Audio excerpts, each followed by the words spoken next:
नमस्ते दोस्तों। आज हम पशु के बारे में जानेंगे। आइए शुरू करें। जीवात्मा या क्षेत्रज्ञ का ही नाम पशु है। पशु उसे कहते हैं जो पाशों द्वारा बंधा हो। जीव भी पाशबद्ध है, इसी से उसे पशु कहते हैं। वह वस्तुतः अणु नहीं, व्यापक है, नित्य है।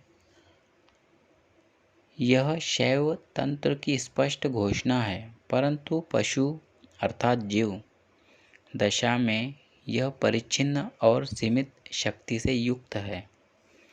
तथापि यह सांख्य के पुरुष की भांति अकर्ता भी नहीं है, क्योंकि पाशों से मुक्त होकर शिवत्व को प्राप्त हो जाने पर यह भी निर्तिशय ज्ञान शक्ति और क्रिया शक्ति से संपन्न हो जाता है। पशु 3 प्रकार का है: विज्ञानाकल, प्रलयाकल तथा सकल। जो परमात्मा के स्वरूप को पहचान कर जप, ध्यान तथा संन्यास द्वारा अथवा भोग द्वारा कर्मों का क्षय कर डालता है, और कर्मों का क्षय हो जाने के कारण जिसको शरीर और इंद्रिय आदि का कोई बंधन नहीं रहता, उसमें केवल मल रूपी पाश अर्थात बंधन रह जाता है, उसे विज्ञानाकल कहते हैं। मल 3 प्रकार के होते हैं: आणव मल, कर्मज मल तथा मायेय मल। विज्ञानाकल में केवल आणव मल रहता है। वह विज्ञान अर्थात तत्वज्ञान द्वारा अकल, कला रहित अर्थात कलादि भोग बंधनों से शून्य हो जाता है। इसलिए उसकी विज्ञानाकल संज्ञा होती है। जिस जीवात्मा के देह, इंद्रिय आदि प्रलय काल में लीन हो जाते हैं, इससे उसमें मायेय मल तो नहीं रहता, परंतु आणव और कर्मज ये 2 मल रूपी पाश अर्थात बंधन रह जाते हैं। वह प्रलय काल में ही अकल अर्थात कला रहित होने के कारण प्रलयाकल कहलाता है। जिस जीवात्मा में आणव, मायेय और कर्मज तीनों मल अर्थात पाश रहते हैं, वह कला आदि भोग बंधनों से युक्त होने के कारण सकल कहा गया है। विज्ञानाकल पशु अर्थात जीव के भी 2 भेद हैं: समाप्त कलुष और असमाप्त कलुष।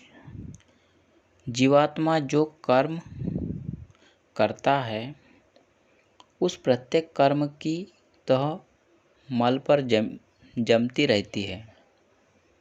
इसी कारण उस मल का परिपाक नहीं होने पाता। किंतु जब कर्मों का त्याग हो जाता है, तब तह न जमने के कारण मल का परिपाक हो जाता है और जीवात्मा के सारे कलुष समाप्त हो जाते हैं। इसीलिए वह समाप्त कलुष कहलाता है। ऐसे जीवात्माओं को भगवान 8 प्रकार के विद्धेश्वर पद पर पहुंचा देते हैं।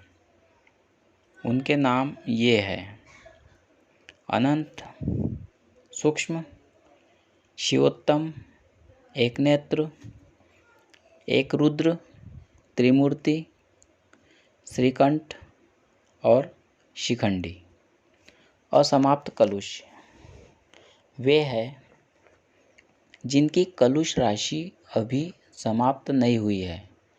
ऐसे जीवात्माओं को परमेश्वर मंत्र स्वरूप दे देता है। कर्म तथा शरीर से रहित किंतु मल रूपी पाश में बंधे हुए जीवात्मा ही मंत्र है, और इनकी संख्या 7 करोड़ है। ये सब अन्य जीवात्माओं पर अपनी कृपा करते रहते हैं। प्रलयाकल भी 2 प्रकार के होते हैं: पक्वपाशद्वय और अपक्व पाशद्वय। जिनके मल तथा कर्म रूपी दोनों पाशों का परिपाक हो गया है, वे पक्व पाशद्वय मोक्ष को प्राप्त हो जाते हैं। अपक्व पाशद्वय जीव पुयष्टक देह धारण करके नाना प्रकार के कर्मों को करते हुए नाना योनियों में घुमा करते हैं। सकल जीवों के भी दो भेद है, पक्व कलुष और अपक्व कलुष।